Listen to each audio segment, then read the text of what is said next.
Hi everybody, welcome to this episode of Enlightenment Today. I'm Jason. Today we'll speak about the Taoist sage Zhuang.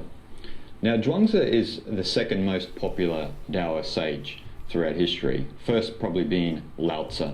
Zhuang existed from 369 to 286 BCE towards the end of the Warring States period of China. So after when it is thought that Lao Tzu existed and also Confucius.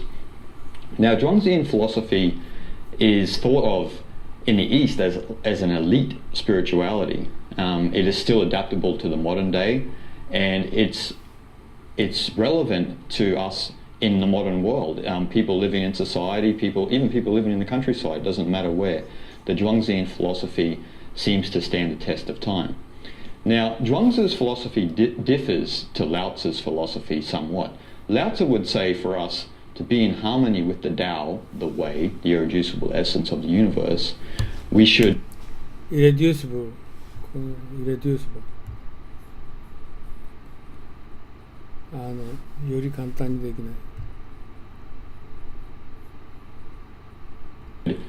leave society and go back to nature and live in nature in accord with the Tao, the way things are. Zhuangzi would say, counter to this, that we don't have to really leave society, but we can be in the world but not of it. So in saying that, Zhuang is saying that in society what the problem is not society itself, it's us acting out the motives of society. So he's saying to be in accord with the way, the Tao, in harmony with nature, all we need to do is refrain from what drives society, the greed, the lust, people seeking fame and so forth and so on. We just have to refrain from those tendencies that make us into a solid identity and ego. So Zhuang says he was probably the original proponent of in the world but not of it. Now, Zhuangzi's philosophy is still similar to Lao Tzu's because the central tenet of Taoism is Wu Wei. Wu Wei means effortless action, non-force, non-doing, and Zhuangzi's philosophy is about trying to harness Wu Wei. How do we get into a state of Wu Wei, an effortless mind, essentially? And also part of his philosophy is De, which means someone who lives the virtue of the Tao, or we could even say charismatic power, someone who has charismatic power because they have reduced their sense of self and have come into harmony with the Tao. And also naturalness, Zhuang, which means someone who is an authentic man according to a Tao, someone whose personality has been diminished, has been refined to be more humble and to be the essence of the Tao, which is to be a humble man or humble woman and to live in accord with nature. And according to Zhuangzi, nature is still within cities and societies and so forth and so on. So Zhuangzi's philosophy is about how do we get into this Wu Wei state.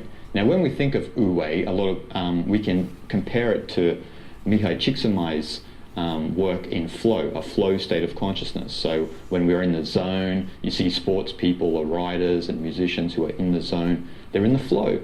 Their mind has disengaged from thinking too much. They're not overthinking. They are in the process of nature.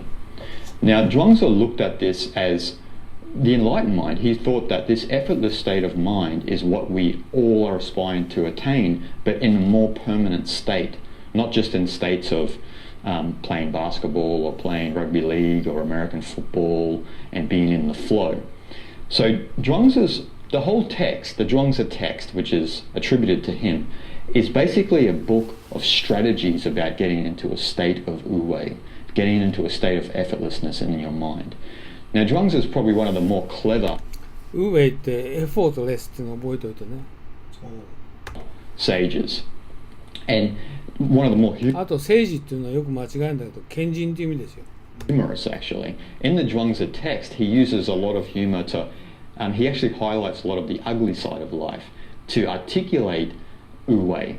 So Zhuangzi, he commends the hunchback who is trying to catch cicadas.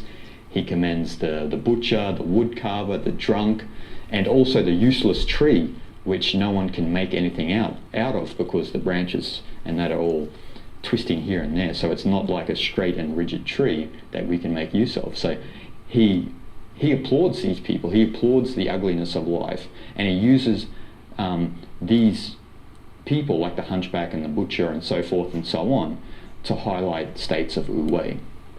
Now, one of the great stories is a story of Butcher Ding, or Cook Ding, we could say, and he uses this to articulate the skill of a craftsman and also about how we should live in our life. He uses the story of Butcher Ding. Now, Butcher Ding is cutting up an ox for Lord Wenwei, one of the emperors of the time.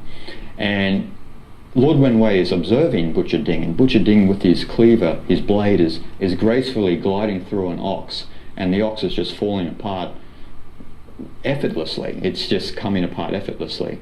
And Lord Wenwei inquires into what Butcher Ding or Cook Ding is doing. He says, how do you achieve these feats? How do you do all this?